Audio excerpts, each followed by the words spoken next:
It's finally time. We've waited all summer long for this moment, and this was a much longer summer than it was last season, as last year we made the finals, so our offseason wasn't as long. This year it was completely different. We failed to make the playoffs. We had to deal with the entirety of offseason, but we are finally here. We have our schedule for next season, which means the start of the season is right around the corner. And I took a quick glance over the schedule, and it looks very, very good. Very much in favor of the Dallas Mavericks.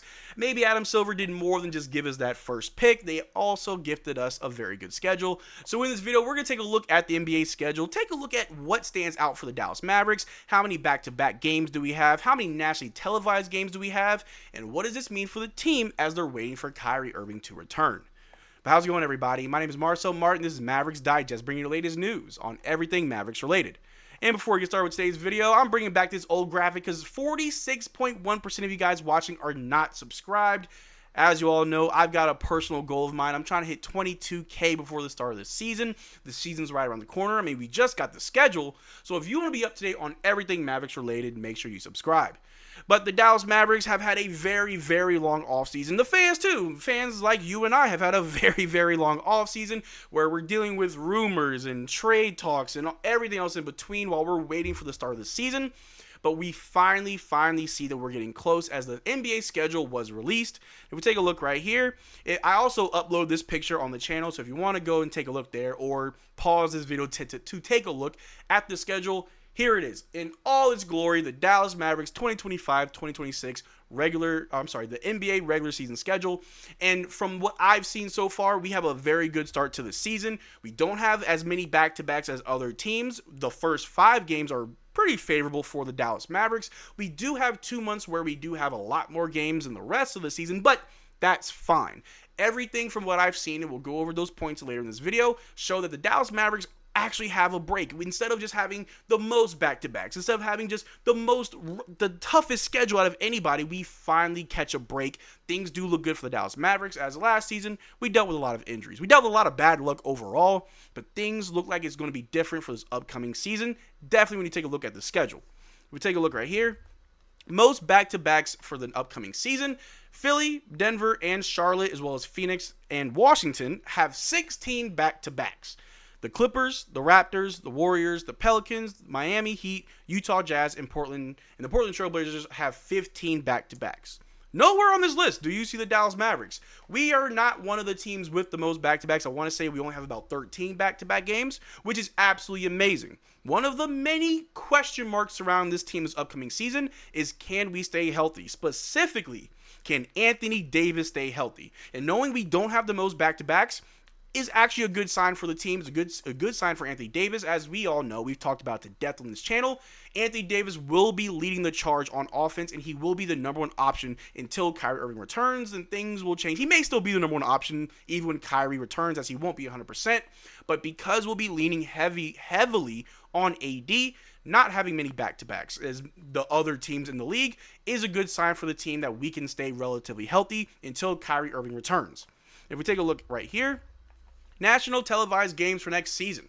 The Thunder have 34, the Warriors have 34, the Lakers have 34, the Knicks have 34, the Timberwolves have 28, the Rockets have 28, the Nuggets have 26, Celtics with 25, the Cavs with 24, and down at the bottom, the Dallas Mavericks have 23, which is a good thing. A lot of people thought after the Dallas Mavericks traded away Luka Doncic, we wouldn't have as many televised games. Nobody would want to watch us. And in my last video, I went over a few dates that we were aware of as far as Christmas, our season opener, and any other important dates showing that we are still going to be that team that gets the spotlight put on them.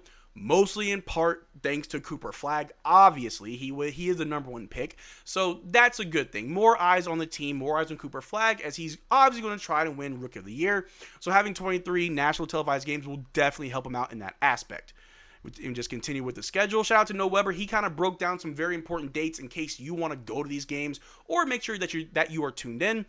But these are the notable games on the Mavericks 25-26 schedule. On October 21st, that is our season opener versus the Spurs and Cooper Flagg's debut. On November 1st, we have a game against the Pistons in Mexico City. I think that's really cool. On November 28th, the Mavericks' final NBA Cup group play game and first game against Luka Doncic and the Lakers. This one will be in LA. On December 25th, Christmas Day, we will be playing the Golden State Warriors, where Clay can once again get his revenge. On January 19th, that is the MLK Day game versus the Knicks. On January 24th, the Mavericks' first home game against Luka Doncic and the Lakers. So if you want to see Luka back in Dallas, if you want to be at that game or make sure you're watching that game, it is going to be on January 24th. Make sure you write that down. On January 29th, Flag's first game against former Duke teammate and roommate Con Knuppel and the Hornets. And then on April 5th, the Mavericks' fourth and final game against Luka Doncic and the Lakers near the one-year anniversary of his original return to Dallas, which was April 9th, 2025 in Dallas. So these are some of the more important dates as of right now that we see for this upcoming schedule. In case there are any that you're interested in, I think that the game against Luka Doncic in Dallas when he first comes may have to be the game that I go to. I definitely want to see him in person, see the transformation that I keep seeing everywhere over the summer. Hopefully we see some of that in this upcoming season. I know he's not a Maverick anymore, but I can't lie, Luka's still a great player that I want to see, and I think that it'll be a good test for the Dallas Mavericks ourselves to see, can we stack up against a new Luka in a completely different Los Angeles Lakers team? How well do we look? Around that time, maybe if the stars are aligned, Kyrie Irving will return. So that will then be another added layer to why that game matters a lot for those that want to see Luka, but also those that want to see how good are the Dallas Mavericks against a team that has Luka Doncic, now that we don't have him. But if we continue with the breakdown of our schedule, the Dallas Mavericks will open the 25-26 season with a 5-game homestand.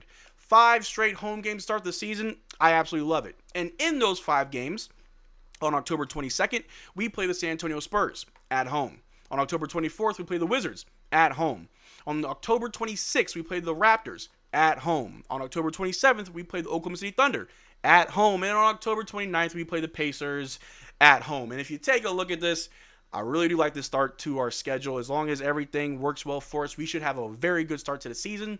The Spurs should be a no-brainer. That's a dub. The Wizards, you may as well call them the Washington Bullets because that's a dub. The Raptors are the Raptors. Of course, we played the Oklahoma City Thunder. They are the reigning champs. You got to put some respect on it. But if history is the greatest teacher, and if PJ Washington's name is still on the roster, that should be a dub. And then the Pacers, who unfortunately don't have Miles Turner anymore. And, of course, they don't have Tyrese right now. Tyrese Halliburton is recovering from an injury that he sustained in the finals. So that team will obviously be a little bit weak. So at worst case scenario, we should go 3-2. Best case, which it really isn't that impossible, we should start the season with a 5-0 start. And I absolutely love it.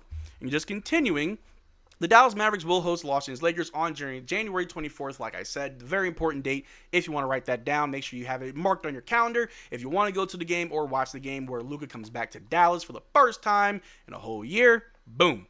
Well, I'm sorry. This will be in LA, not in Dallas. I'm sorry. That's the first time that we see Luka Doncic outside the play-in tournament. And lastly, the Mavs will play 14 back-to-backs this season. They will play a season-high 16 games in both November and January. So, like I said, we don't have the most back-to-backs compared to all the other teams in NBA, which is a good thing. However, in November and January, we will have a season-high 16 games. So, when you look at the schedule, for the most part, the first half looks absolutely amazing. We don't have that many back-to-backs. We do, however, play 16 games in November, which is roughly every other day that we will be playing, and again in January. So those 2 months, we definitely want to be careful. The team wants to be aware of minutes played, make sure that we can limit injuries. But outside of that, the Dallas Mavericks actually have a break. We don't have that rough of a schedule as of now. And as long as guys stay healthy, they play well, they work hard, they try hard, they play for each other, we should have a pretty decent season. Maybe not a finals run like a lot of people hope, but it shouldn't be a repeat of last year. But let me know in the comment section down below, which game are you most excited for? And I know you probably don't want to hear, but I'm excited to see us play against Luka Doncic. I love watching Luka play, not even as a Mavericks fan, but as a fan of basketball. I am a fan of Luka. Definitely want to see how we stack up against him and the Lakers. So if there's a game that you're excited about, I'd love to hear in the comment section down below. But that's all I got for you guys today. Thanks for watching the video. Make sure to check out our Twitter and Discord. Links in the description below. And as always, y'all take care. Drink water. Peace.